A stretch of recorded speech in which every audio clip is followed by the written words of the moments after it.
right now, you've got Irene Buri Nelson to look forward to right here and now on WLIP Kenosha, Kenosha's radio station. I'm Lou Regani, and Irene, happy Friday. A happy Friday to you, too, and to all of you folks who are listening. It's going to be a busy, busy, busy weekend. Irene had that magic to communicate with the audience. Irene was the most generous, kind person that she was Aunt B. Irene was Aunt B from Andy Griffith to me. Irene Buri Nelson was fabulous. We have a few other little things we were going to chat about, but we'll save them for tomorrow.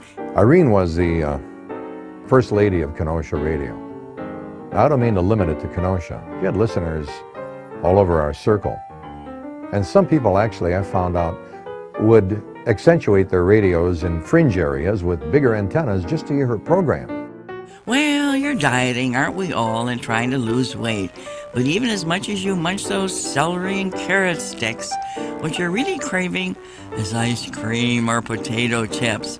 I think for anyone to last 60 years at one radio station, I mean, among women in particular, and no insult, because let's face it, Irene was ahead of her time. We certainly knew that Irene, put the radio station on the air in the mid-1940s, and for us she was really the first lady of radio. And it was hard for us to comprehend, I think, the historical significance of that. She definitely brought her own brand of radio to WLIP, just because she was just that hometown hottie when she started, and then she ended up being everybody's favorite neighbor lady, that everybody knew. Nicole Kidman. Well, she's going to get married, and she's marrying Keith Urban. Urban might have been thinking of his future love in 1999 when he sang the words to his hit song, It's a Love Thing. And here were some of the lyrics. They don't understand that what we've got is more than just a diamond on your hand. Baby, it's a love thing.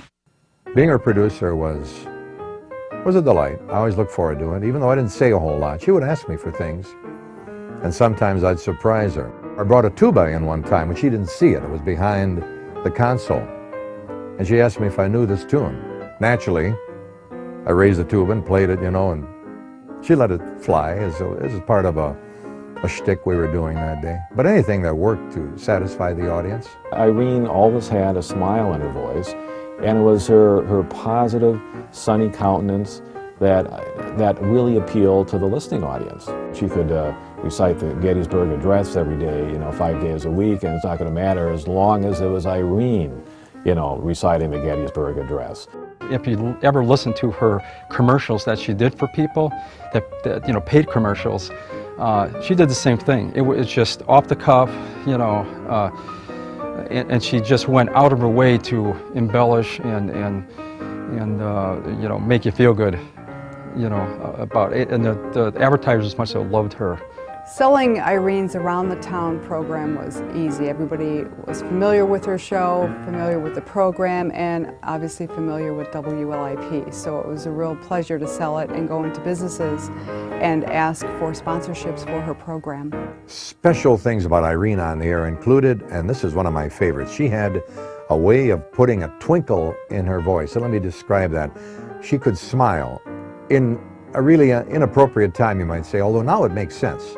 Because when she would read, let's say, a recipe, there'd be a surprise word that had a smile in it, and that gave a little sparkle to what she was saying. It might be a recipe for tomato soup, when she would say, don't forget to throw in some powdered onions. And right away she would catch you unawares with that little twinkle in her voice.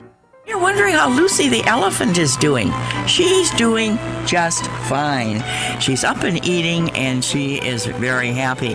She was a cookie-cutter radio show in that sense, like the bulletin board radio show, but Irene was able to talk. She was very knowledgeable in every asset of business, life, and radio, and just everything. We used to talk music all the time because she loved the classic pop vocalists like Jerry Vale and Bennett and Robert Goulet and artists like that. And of course me, I was the rock and roller, and she had no use for that. She would cut these articles out that was interesting to her, and then she'd put them in a folder, and that would be her program for the next day. She never wrote anything out. You know, she would open the folder and would lay the stuff in front of her and just talk. The headlines are frightening.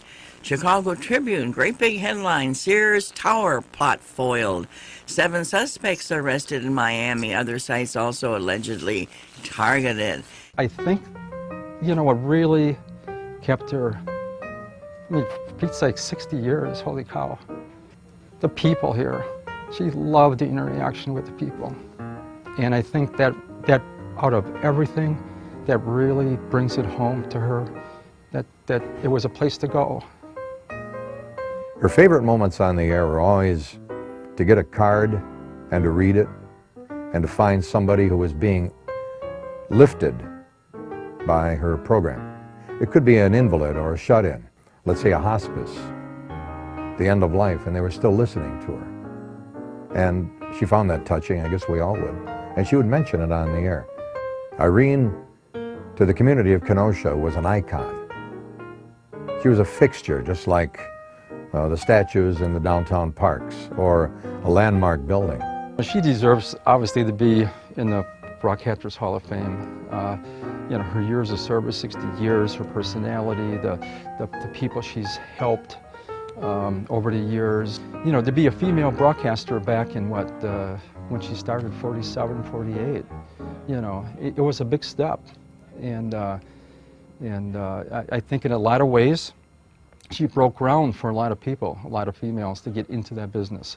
She was a broadcaster from the first day this radio station went on the air in 47. She continued to do it for 60 years, plus the fact she's a trendsetter. I mean, how many other people followed in her footsteps at other markets after they got to find out about her and used her as a role model? I mean, that's a remarkable achievement for anyone, and I think, you know, that's Irene Buri Nelson's legacy. She lit up the airwaves, you know, and just her last thing she always said was, you know, give a smile, it'll come back to you. You know, and it's just true, you know, and that's what she was all about.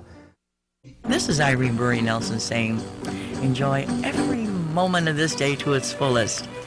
Give everybody you see a great big smile and add a little compliment to it.